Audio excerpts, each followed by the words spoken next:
Hello, everybody, and welcome back to the Calm. How are you guys doing today? Hopefully, you're doing great. I am Coco Shikari. And it's your boy Cam. And today we have a special guest with us, our man Jordan. How you feeling? Yeah, I'm feeling good, feeling great. Glad to have you here. Wonderful. Looking good. Okay. Oh, thank you, thank you. He I came up tried. here. Got the merchandise and everything. Come on, merchandise. Speaking of merchandise, how are you guys liking our fits? How's everybody liking the fits? We giving it today. Everybody loves it. Everybody loves it. Yeah, I Well, see you it. can find this at the PVAMU bookstore. Correct. But I have something to say. It just always seems like you're always trying to copy me. Like I feel like I get the sweater, you get the sweater. I get the shirt, you get the shirt. Did you forget that we get it at the same time? I don't remember that. Of course he doesn't. Of course. Anyway, we're looking wonderful, whether we're matching or not. We match every week. We do, and we look good while doing it. Y'all can find it at the bookstore. Because that's an iconic duo. Period. Jordan, how are you doing today? How you feeling? Feeling great. Just a wee bit nervous. Nervous for Yeah, just a wee bit. We got people looking at me. What? I'm the cameraman. I'm behind What? the camera. I'm never in front of the camera. Well, it's a what is it? How do you say the saying? As a new, I don't know what I'm trying to say. A whole new world. Not a whole new world. I am so done. Okay, well. Oh, it's the of first all, time for everything. There it is. I got it. First time for everything. Well, welcome to the Calm. I hope you're excited to do this interview. So, have you been watching March? Like, tell us what your perspective has been of March. So far it's good. It's a little different. I will say that because I guess I kind of expected it to be kind of like Drumline, like that real fake, that wannabe version of what band is. But however, it's pretty accurate for what it is. Like, it can't give you all the tea, but it gives you a decent amount of like what we actually did and like just all the things that were a part of being in band. Okay. Well, wait. Did y'all hear what he said? Wannabe. Wannabe. I love how you Wannabe. described that. So that means that you feel that March is real. Yeah. I love that. I love that. Okay, so like according to their experiences, do they match up with yours? Like when you were in band, because you were a previous band member. I don't know if anybody knew that Jordan used to be in band. Tell us like what section you were in.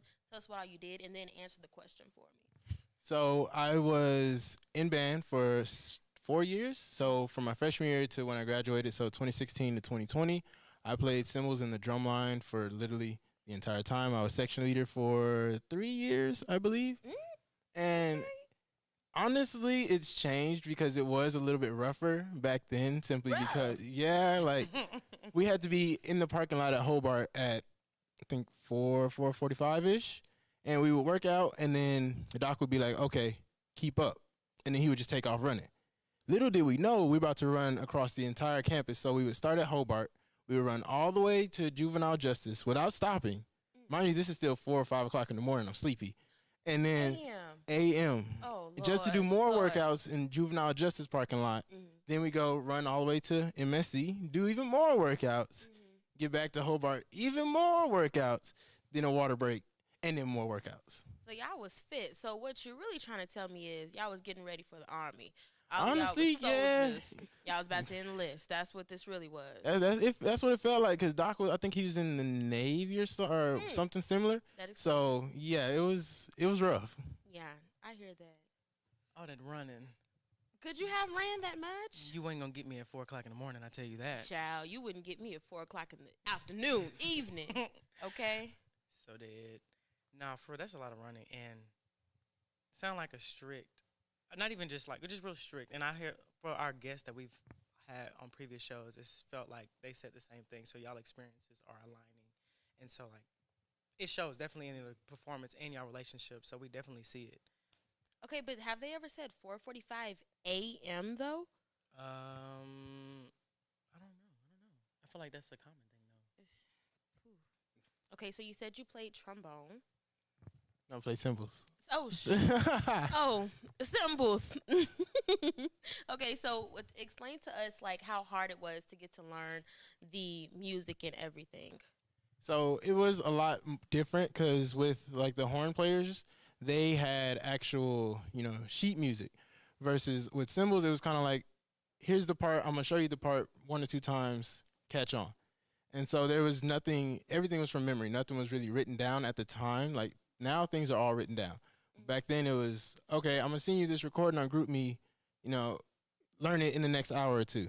And so it's difficult trying to learn something that you can't really hear because you know how GroupMe quality is. It's like, it's garbage. And so you just gotta kind of work through it even though you can't see it. Okay.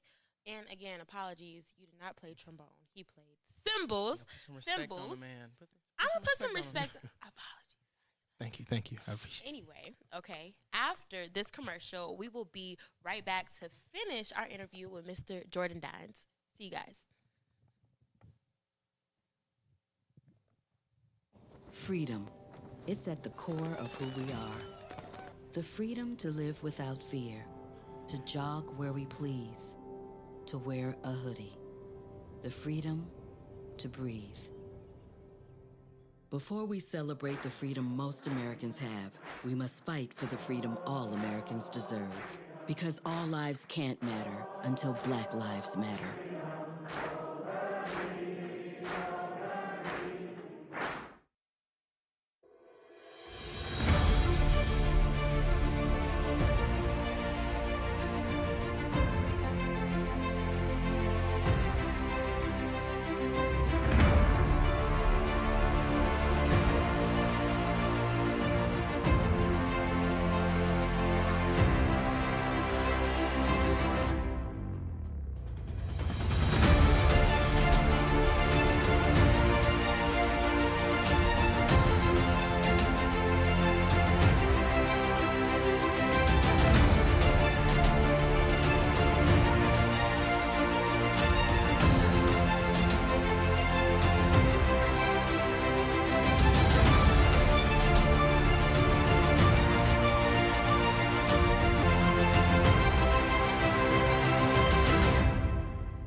Hey everyone, and welcome back to the Com. I'm Cam, And I am Coco Shikari. and today, I already said today, but we're continuing the conversation that we had with our boy Jordan. Yes. Jordan, okay, so talk to us how you've transitioned from band into the real world, because we see you out there doing that camera work. We see the logo, the brand on the jacket. Let us know what's been going on with you. So like I said, I graduated in 2020. So that transition was real abrupt because, like I tell people, I went on a never-ending spring break. So we went on spring break, and then that was it. So COVID happened, and been on spring break ever since. And so it's been a weird transition because I would practice from 5 o'clock to 10 o'clock every day, and so now I have all this free time. I'm like, okay, what do I do with myself? I have all this time. And so I transitioned, graduated and went and worked at HEB. Yeah. Got to start somewhere. So went and worked at HEB, and then I got a job in the wedding industry. So for filming weddings and things like that. And after, I think, I started that in February. By October, I quit, and I work for myself full time. I have my own company. Yes. I go and film weddings everywhere, every weekend, and it's amazing because now I get to do what I want to do. I'm my own boss, and nobody can tell me what to do. Well, congratulations. Can we hear it for Jordan? Let's hear it for Jordan, y'all. It's been, that's good to hear. That's good to hear. So how do you think band has prepared you for the real world, your job, living life? Like, how do you think that has prepped you for that? So with band, we had to hold ourselves accountable for a lot of things. And honestly, without that experience, I probably wouldn't be able to hold myself as accountable because, working for yourself, there is no one over your shoulder saying, hey, you need to get this done by today. Hey, you need to do this so you can do this. And with band, it's like, okay, I see what I got to do. I have a goal in mind. This has to get done. And so now I hold myself to that. And so now that kind of ties into each other. And it's just, honestly, without that, I probably would be sleeping, till 12 o'clock every day, getting out the bed and not really starting work till 2 o'clock and then be back in the bed by 3. Yeah, but that 4:45. Yeah, that 4:45 now, I can literally get 4 or 5 hours of sleep because sometimes weddings will end at, 1, 2 o'clock, and then I have an early shoot the next day. So now I can get 4 or 5 hours of sleep, and I'm up. I'm excited. I got energy. So you said that you have like a new wedding or a new gig every weekend. What do you do during the week? So during the week, I'm I'm really at home with my dogs.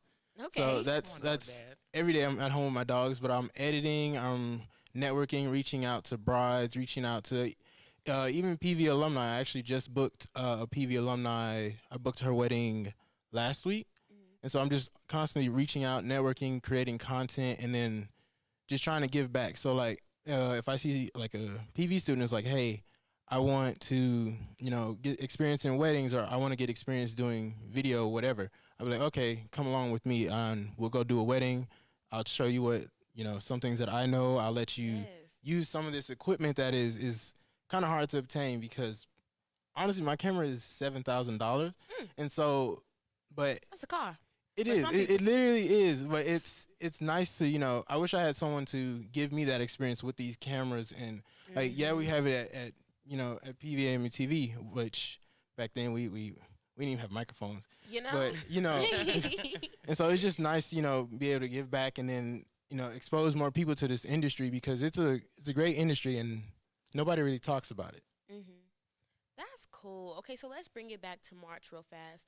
What do you think was not really portrayed nicely on the show, or that you would have wanted to see on the show with the marching storm?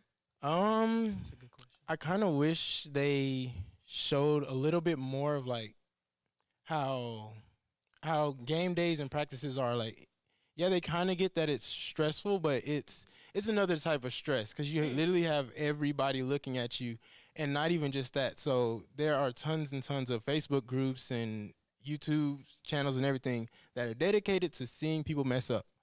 I've been on there once because I actually fell during homecoming. Oh Lord! My stool fell and I fell, and so And you went rolling, yeah, and I would have went rolling. it's Laughing. it's hard because yeah, you have all these people looking at you, but you also know that it's on video. So any mistake you make will be they're gonna zoom into you and make a gif out of you, and so it's just that pressure.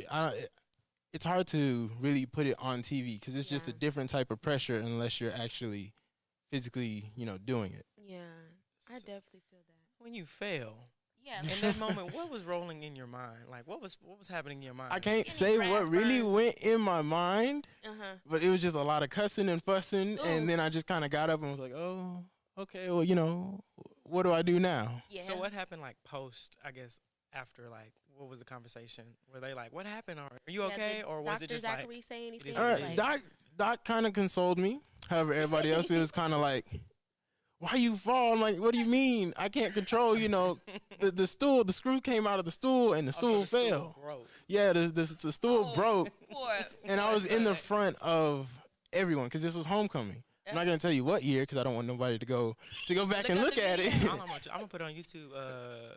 Prairie View band student falling during homecoming. game. That's not me then. Viral That's not gonna be me. That's somebody different.